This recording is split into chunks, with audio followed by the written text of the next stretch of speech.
जो गड़ा है वो तो मेहतर का है और मेरे हाथ में गड़ा है वो ब्राह्मण का है। यदि मैंने तुम्हारा गड़ा छू लिया तो तुम समझ रहे हो ना। हरिचंद बोले तुम मेरी पत्नी हो, ऐसी बातें कर रही हो हैं?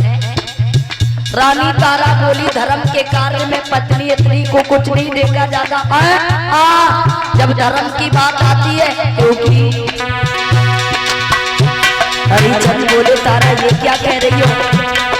गले की सहारे नारी अंगुरी चली की करी उठवा दे गगनी तुम मेरे भगी।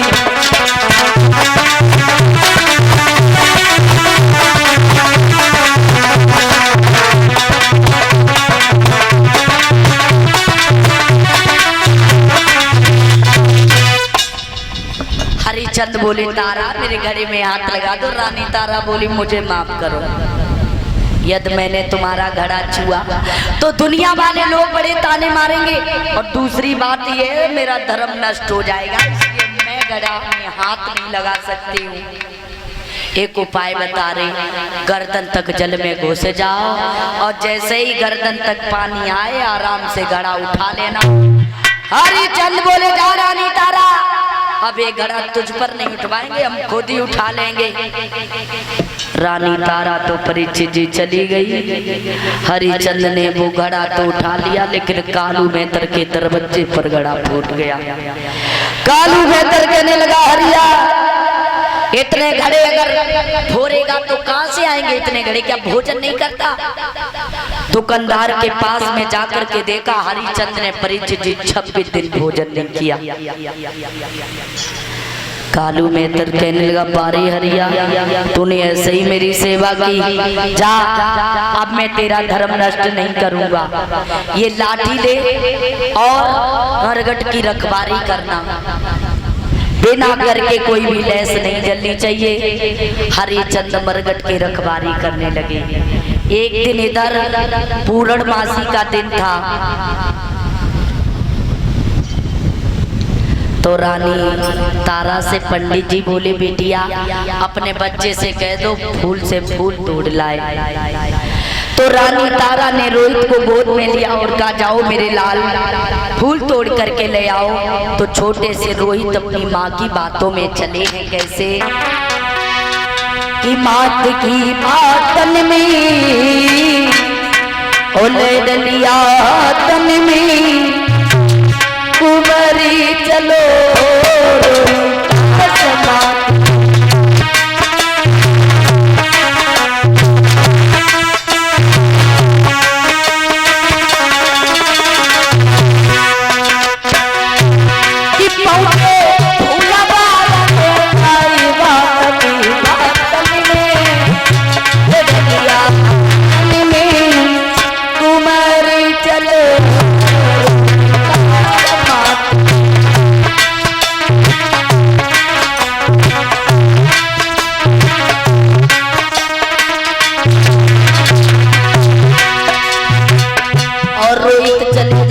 परीक्षित जी।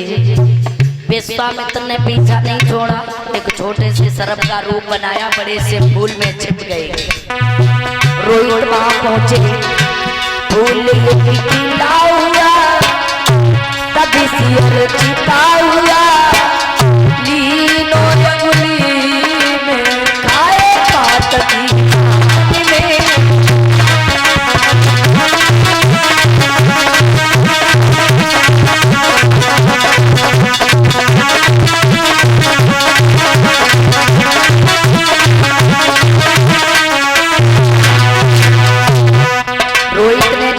हाथ बढ़ाया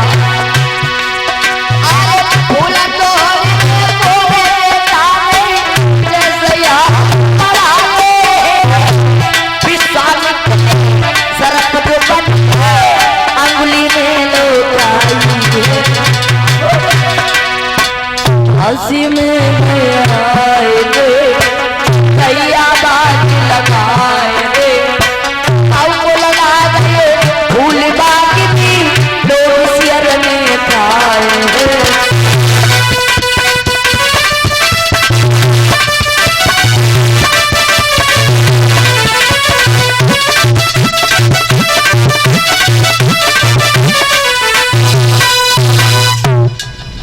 इधर जब विश्वामित्र ने काशी की गलियों में आवाज लगाई, कब? जब विश्वामित्र ने सर्प बन के रोहित के अंगुली में डस लिया, तो विश्वामित्र ने काशी की गलियों में आवाज लगाई, हे काशी के लोगों, बाग में किसी का बेटा फूल तोड़ने के लिए गया, उसे काले सर्प ने खा लिया, वे माँ माँ कह करके चीख रहा है। ये बात रानी तारा ने सुनी। रानी तारा बोली, मेरा ही बच्चा गया था फूल तोड़ने के लिए। पंडित जी से बोली, जाए? बोले अभी नहीं, जब तक हमारे घर में ठाकुर जी का भोग नहीं लग जाएगा तब तक नहीं जाओगी। परीक्षित जी बाहर समय एक तरफ बच्चे की लाश रखी है, एक तरफ इधर रानी तारा भोजन बना रही है। भोग लग गया, बोली जाए? बोले जल्दी लौट करके आना। अब रानी तारा अपने लाल को ढूंढती हुई जा रही और पुत्र का शोक बहुत बुरा बताया गया।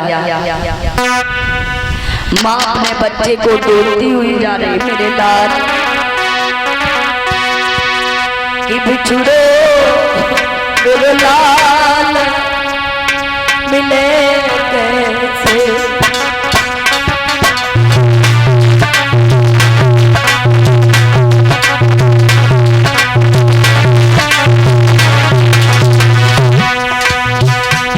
बेटा हाय लाल करती हुई जा रही,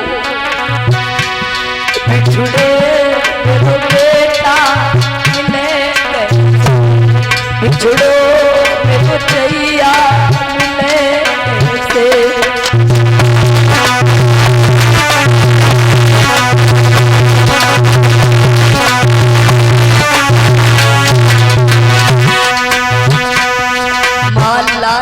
करती हुई चली जा रही, सोच रही मन में, परदेस गए से परलोक गए तो मिले कैसे, बिछड़ो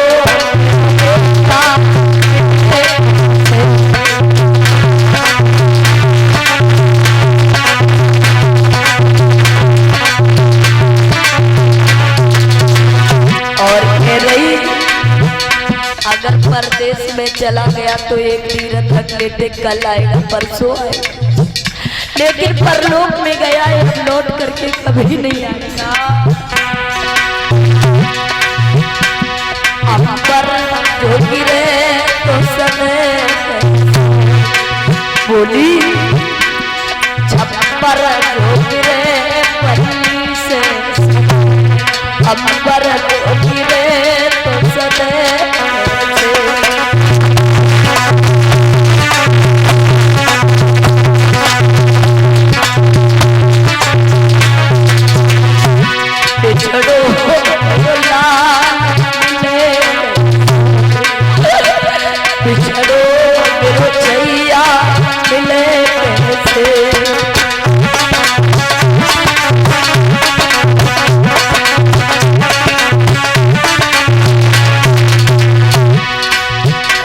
भैया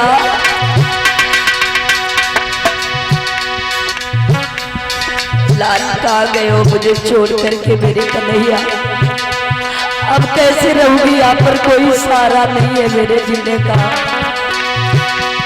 कपड़ा फटे तरजी से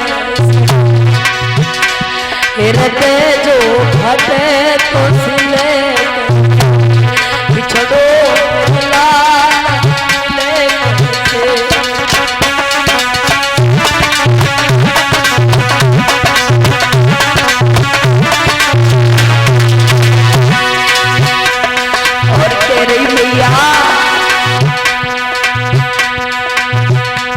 स्याही से लिखे पानी से करमन में लिखी बोले से तुझको बुला